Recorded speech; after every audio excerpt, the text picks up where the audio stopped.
France Inter.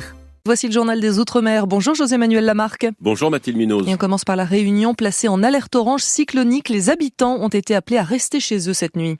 Effectivement Mathilde, le cyclone tropical intense Freddy, arrivé au plus près de la Réunion hier lundi vers 22h, heure locale, à environ 180 km au nord, en continuant sa progression rapide à 35 km/h en direction de l'ouest, provoquant des vents forts et une forte houle. Certaines routes ont été fermées, ainsi que les établissements scolaires, les garderies, l'université, et aujourd'hui mardi. Les communes de l'île ont ouvert des centres d'hébergement d'urgence pour les personnes dont le logement n'assurerait pas un niveau de sécurité suffisant. Enfin, Météo France anticipe des rafales maximales de l'ordre de 100 à 110 km par heure au littoral, 120 à 130 km par heure sur les hauteurs habitées, ainsi que des vagues pouvant atteindre 11 à 13 mètres. En Nouvelle-Calédonie, maintenant, un touriste australien est mort dimanche dernier suite à une attaque de requins sur la plage du Château Royal à Nouméa. La mairie de Nouméa a décidé de fermer toutes les plages de la ville après cette nouvelle attaque et la campagne d'abattage des requins va également être réactivée par la mairie.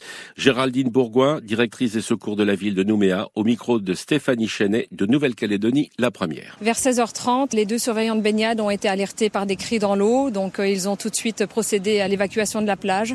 Et ensuite, avec un moyen nautique, se sont rendus près du radeau flottant et ont trouvé un homme qui venait de se faire attaquer par un requin. Il a eu plusieurs blessures mortelles au niveau des membres supérieurs et inférieurs. Les attaques étaient très graves, donc on a quand même procédé d'abord à des poses de garrot. Ensuite, l'ensemble des moyens ont été déclenchés, que ce soit l'équipe médicale ou les sapeurs-pompiers de la ville. Et on procédait à un massage cardiaque et le médecin a déclaré quelques minutes plus tard décédé. Dès l'attaque, nous avons déclenché également notre moyen nautique qui est venu faire une reconnaissance et qui a lancé également une palangre pour pouvoir essayer de capturer le requin s'il était encore sur place. Et là, on a maintenant la sécurité civile qui vient nous assister avec des drones pour pouvoir étendre la zone de recherche. En Polynésie française, l'hypertension, le diabète et l'obésité sont des maladies trop fréquentes. Avec plus de 40% de la population en surpoids, la prévention est-elle vraiment adaptée ou suffisante? Réponse du ministre polynésien de la Santé, Jacques Raynal, au micro de Ayata Tarao de Polynésie, la première. La prévention n'est pas inexistante. Par ailleurs, c'est auprès du médecin traitant que la première prévention doit commencer. Ensuite, le fonds de prévention que nous avons créé vient aider à la mise en place d'un certain nombre d'actions de prévention, que ce soit pour le diabète, pour l'obésité, pour les maladies cardiovasculaires. Mais est-ce que cela est suffisant ? Ça ne sera jamais suffisant tant que l'on n'aura pas fait comprendre à la population et qu'elle n'aura pas compris que c'est un trouble également qui peut être dû à des comportements notamment alimentaires.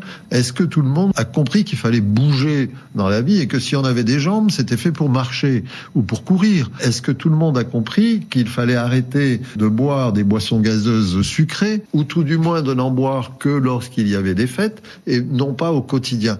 Enfin Mathilde, en Guyane, le carnaval 2023 est bel et bien lancé pour 4 jours de liesse populaire avec des défilés hauts en musique et en couleurs. Une grande parade nocturne a eu lieu à Cayenne dimanche dernier. Le thème de l'édition 2023 est l'invitation au voyage. Un reportage de Vanessa Etienne de Guyane la première. C'est ce qu'on appelle un retour flamboyant, coloré et tout en lumière pour le groupe Calebasse, un groupe qui a 30 ans d'existence mais qui avait disparu des rues de Cayenne pendant 10 ans. Calebasse prône la spontanéité, la tradition, donc le but c'est de prendre notre pied. Voilà. Et puis après c'est de faire plaisir au public. Le dieu de la météo était du côté des carnavaliers car il n'y a pas eu de grosses averses, mais plutôt une chaude ambiance. Voilà Mathilde Munoz. Dans l'ambiance du carnaval guyanais, c'était le journal des Outre-mer. Je vous retrouve demain pour les chroniques littorales. Bonne journée. Bonne journée à vous aussi, José-Manuel Lamarque.